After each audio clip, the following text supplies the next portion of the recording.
Hey, English learners! Welcome back to Talk English with Emma, your friendly place to improve your English through simple, real-life conversations. I'm Emma. And I'm Alex, and we are so happy you are here with us today. This episode is a special one, not because the topic is complicated. Actually, it's the opposite.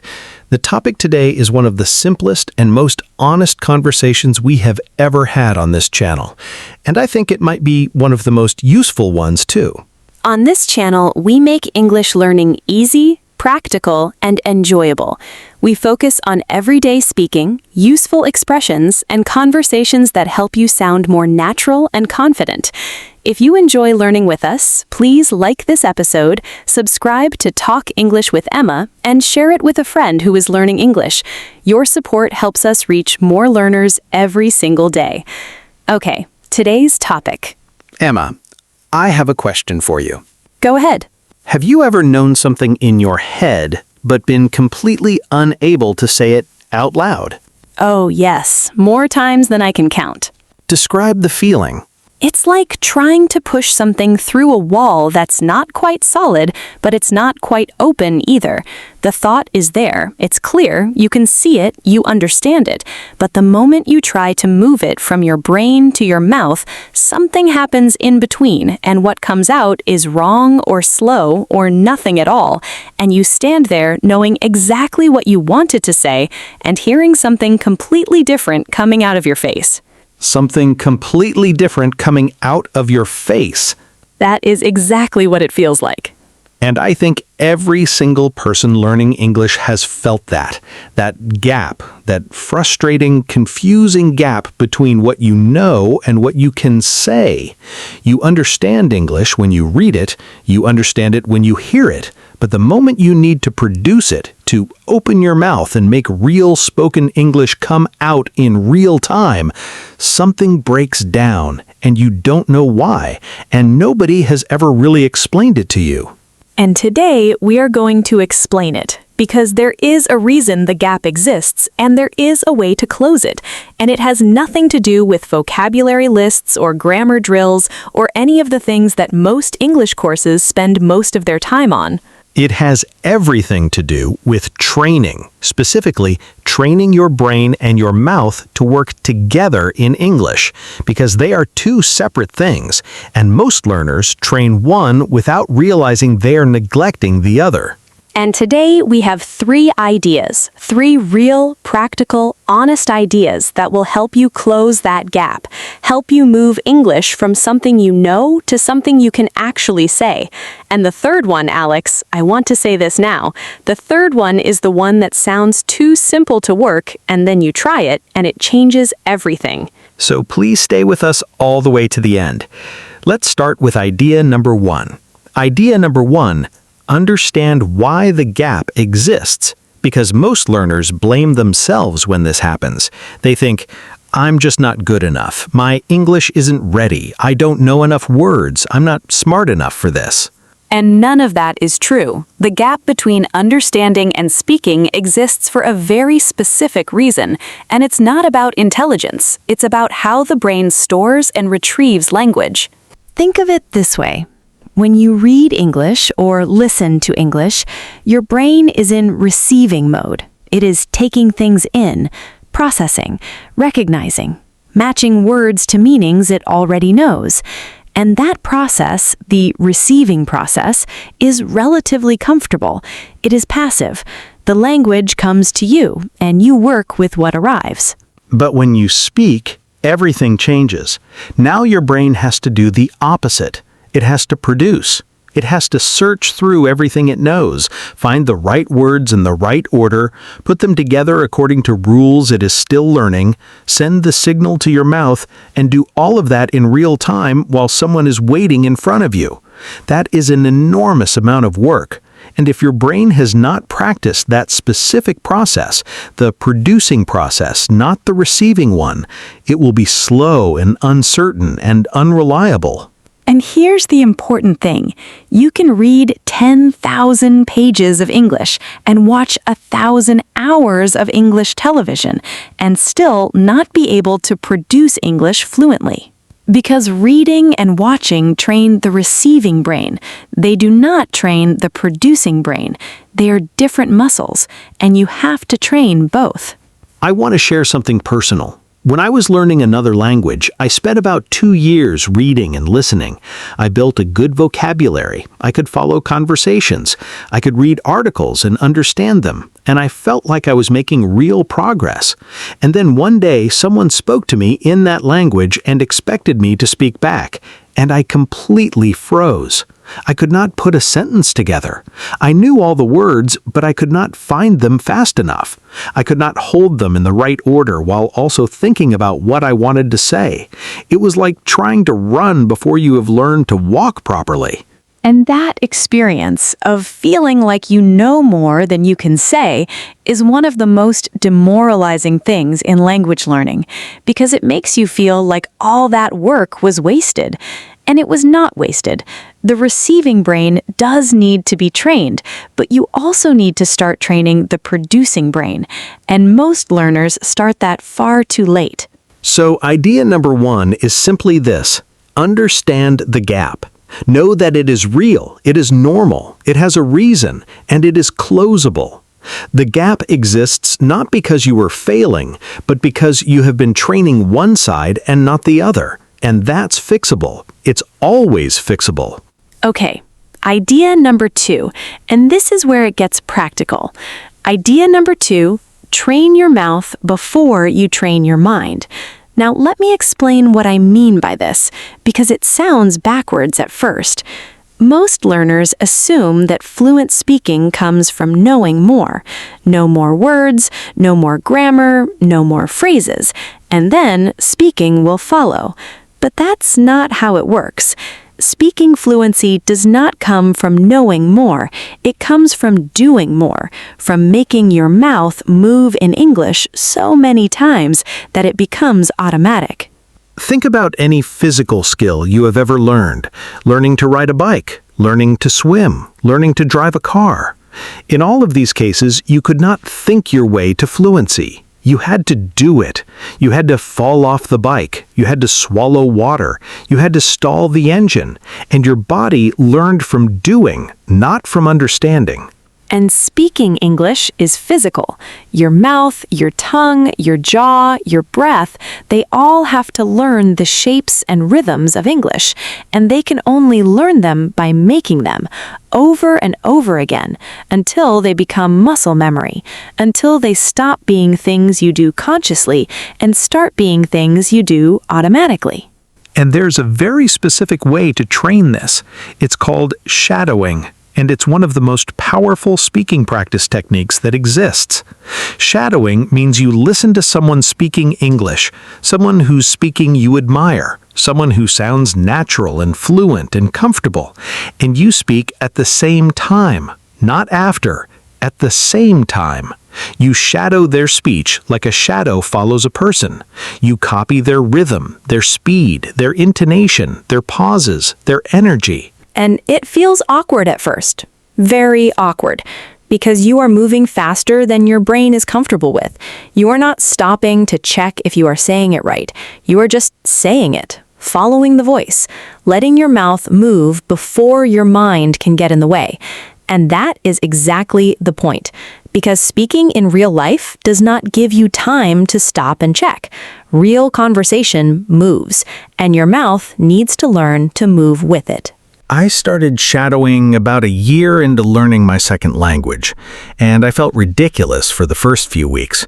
I would sit alone in my room, mumbling along to recordings, stumbling over sounds, losing the thread, going back and starting again, and I felt like it was not working. And then one day, I was in a conversation with a native speaker, and I noticed something different. The words were coming faster. Not perfectly, but faster, without the long, searching pauses I was used to. And I realized the mouth was learning, independent of the brain. The muscle memory was building, and it was happening because I had been making my mouth move in English for weeks, even when I did not understand every word I was saying. That last part is so important, even when you do not understand every word you are saying. because shadowing is not about comprehension, it's about physical fluency, about training the mouth to be comfortable with English sounds and rhythms at natural speed. And you can shadow anything. A podcast episode, a conversation video, a film scene you love, a YouTube video by someone who speaks English in a way that feels natural to you, even episodes of Talk English with Emma. You can listen and repeat along with us. That's shadowing. And 15 minutes a day of real shadowing will do more for your speaking than hours of passive listening. Idea number 2 in one sentence. Stop waiting until you know enough and start moving your mouth in English right now, because the mouth learns by moving, and the only way to get faster and more natural is to practice being faster and more natural, even before it feels ready, especially before it feels ready. And now, the third idea, the simple one that changes everything. Yes, here it is. Idea number 3. Talk to yourself in English every day, without an audience, without pressure, without judgment. Just you and the language alone together, in your room, in the shower, on your walk to work, in the car, in the kitchen while you're cooking. Just speak English about anything, about what you can see out the window, about what you are doing, about what you're thinking, about what happened to you yesterday, about what you want for dinner, about how you are feeling, about the weather, about a decision you're trying to make, about a memory that just came to you. Anything. Everything. This sounds almost embarrassingly simple. It does, and that's why most learners don't do it, because it doesn't feel like real practice. It feels like talking to yourself, which we are told is a sign that something has gone wrong. But I want to completely reframe that idea, because talking to yourself in English is not a sign of madness. It's one of the most productive things you can do as a language learner. And here's why. Tell me why. Because when you talk to yourself in English, you are practicing the most difficult part of speaking, producing language, without any of the social pressure that makes production so hard. There is no one waiting for your answer. There is no one watching your face. There is no one who will notice when you use the wrong preposition or forget a word halfway through a sentence. It is just you. And you can go slowly. You can start a sentence and abandon it and start again. You can search for a word, not find it, describe around it, and keep going. You can be as imperfect as you need to be. And imperfection without an audience is the safest kind of practice there is. I want to tell you about something I started doing that I have never told anyone before. When I was in the middle of a difficult period of language learning, when I was feeling stuck and demotivated and like I was never going to be able to really speak, I started having imaginary conversations in my head, in the language I was learning. Not out loud, just in my thoughts.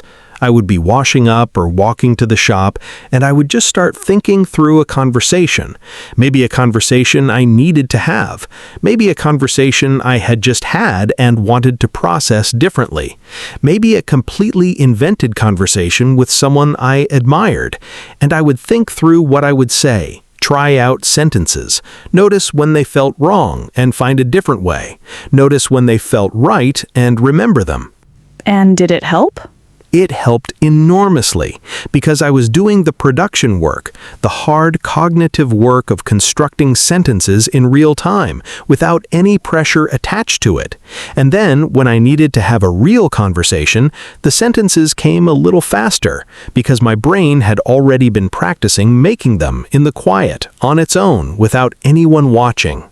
And the spoken version is even better, because when you speak out loud, even alone, you are also training your mouth. You are training the sounds and the rhythms. You are connecting the cognitive work of building sentences to the physical work of producing them. And that connection between brain and mouth is exactly what fluent speaking is. I want to give you a very practical version of this, a daily practice you can start tonight. When you get home this evening, or tomorrow morning, or whenever your next quiet moment is, spend 5 minutes talking out loud in English. Just 5 minutes. You can set a timer if you want. And talk about your day. What happened? What you thought about? What you noticed? What you felt? What you are looking forward to tomorrow? What is on your mind right now? Do not plan it, do not prepare it. Just open your mouth and let the English come out, imperfectly, messily, in a mixture of confident sentences and lost words and restarted thoughts. That mess is the practice. That mess is exactly what you need. And if you feel self-conscious, if you feel silly talking to an empty room, I want to say something to you.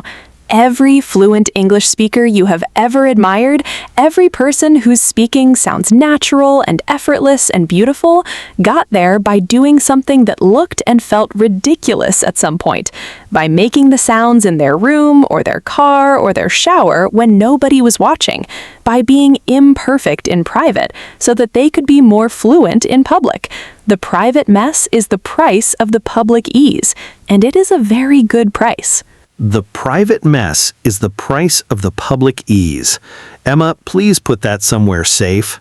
I'm keeping it.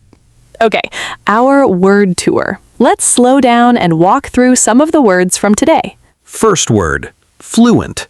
Fluent means speaking easily, smoothly, and naturally, without long pauses, without constantly searching for words. When someone is fluent, the language flows. It does not feel effortful. For example, I am not fluent yet, but I'm getting closer. I can feel the difference between now and 6 months ago. Or, fluency is not perfection, it's ease. It's the feeling that the language is working for you rather than against you. Say it. Fluent. Fluent. A smooth word for a smooth feeling. Next word, automatic.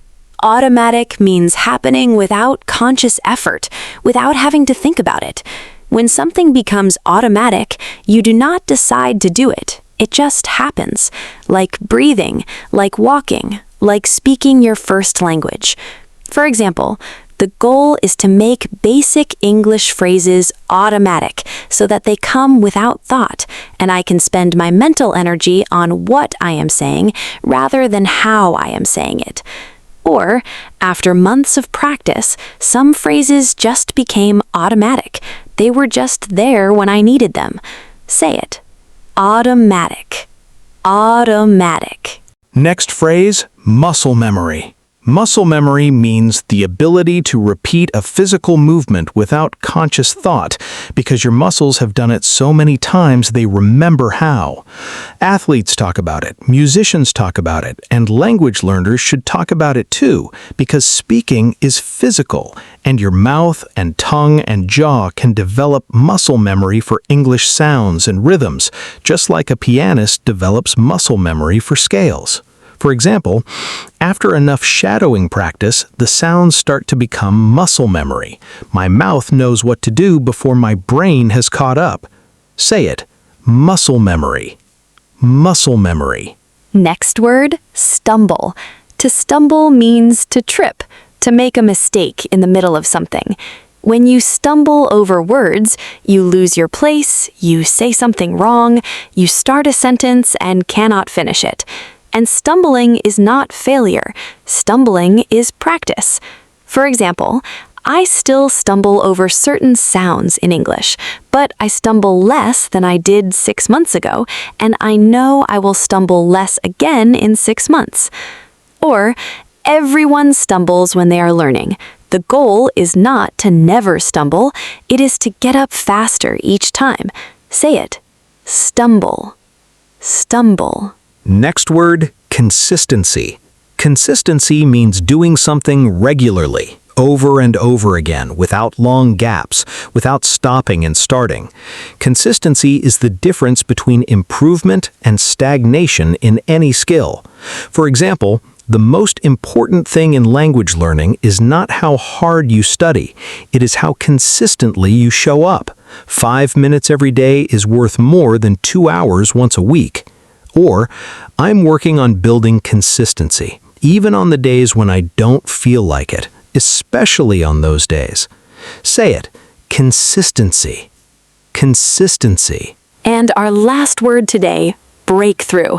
A breakthrough is a sudden moment of progress, a moment when something that was difficult suddenly becomes easier, when something clicks, when a door opens. Breakthroughs feel magical, but they are never random. They always come after a period of consistent, invisible work. For example, I had a breakthrough last week where I noticed I was thinking in English without trying to, just naturally, without translating, and it felt extraordinary. Or, breakthroughs in language learning often happen when you least expect them. You go to bed frustrated and wake up understanding something you could not understand the night before. Say it. Breakthrough. Breakthrough. One of the most satisfying words in language learning.